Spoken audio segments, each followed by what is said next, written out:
തിരുവനന്തപുരം ശ്രീ ചിത്ര ഇൻസ്റ്റിറ്റ്യൂട്ടിൽ neuro interventional radiology വിഭാഗം ശസ്ത്രക്രിയകൾ ഇന്ന് മുതൽ പൂർണ്ണമായും മുടങ്ങും. ഇന്ന് നടത്താനിരുന്ന 10-ലധികം ശസ്ത്രക്രിയകൾ മാറ്റിവെച്ചു. ശസ്ത്രക്രിയാ ഉപകരണങ്ങളുടെ സ്റ്റോക്ക് തീർന്നതോടെയാണ് ഗുരുതരമായി പ്രതിസന്ധിയുണ്ടായത്. സ്റ്റോക്ക് പുതുക്കാൻ ഇതുവരെയും ആശുപത്രി അധികൃതർ തയ്യാറെടുത്തിട്ടില്ല.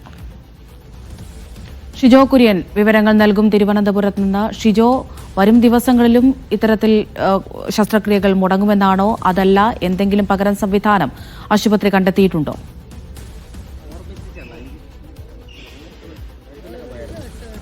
അമൃത, വരും ദിവസങ്ങളിലും ശ്രീചിത്രയിലെ ശസ്ത്രക്രിയ മുടങ്ങാനുള്ള സാധ്യത ഏറെയാണ്. നിലവിൽ 3 ദിവസത്തേക്ക് ശസ്ത്രക്രിയകൾ നടക്കില്ല എന്നുള്ള കാര്യം ശ്രീചിത്ര അധികൃതർ അറിയിച്ചിട്ടുണ്ട്. പക്ഷേ 3 ദിവസത്തേക്ക് ആയിരിക്കില്ല. നിലവിൽ ഈ ഉപകരണങ്ങളുടെ ക്ഷാമം പൂർണ്ണമായിട്ട് പരിഹരിക്കാതെ ശസ്ത്രക്രിയകൾ ഇനി തുടങ്ങാൻ കഴിയില്ല എന്നുള്ള സാഹചര്യം ശ്രീചിത്രയിൽ ഉണ്ടായിട്ടുണ്ട്. നിലവിൽ ന്യൂറോ റേഡിയോളജി ഇന്റർവെൻഷണൽ ശസ്ത്രക്രിയകളാണ് മുടങ്ങുക. നിലവിൽ 15-ലധികം ശസ്ത്രക്രിയകൾ മാറ്റിവെച്ചു. തിരുവനന്തപുരം ജില്ലയിൽ തന്നെയുള്ള മറ്റ് പലയിടങ്ങളിലെയും ആളുകൾ ഇവിടെ ചികിത്സയിലുണ്ടായിരുന്നു. അവരുടെ തിരികെ വീട്ടിലേക്ക് പോകാൻ പറഞ്ഞിട്ടുണ്ട്. കന്യാകുമാരിയിൽ നിന്നുള്ള ആളുകളുണ്ടായിരുന്നു, മധുരയിൽ നിന്നും തേനിയിൽ നിന്നുമൊക്കെ ഇവിടേക്ക് ചികിത്സയ്ക്ക് വന്ന ആളുകളുണ്ടായിരുന്നു. അവരുടെ എല്ലാം നിലവിൽ മടങ്ങിപ്പോകാൻ പറഞ്ഞ് ആവശ്യപ്പെട്ടിട്ടുണ്ട്.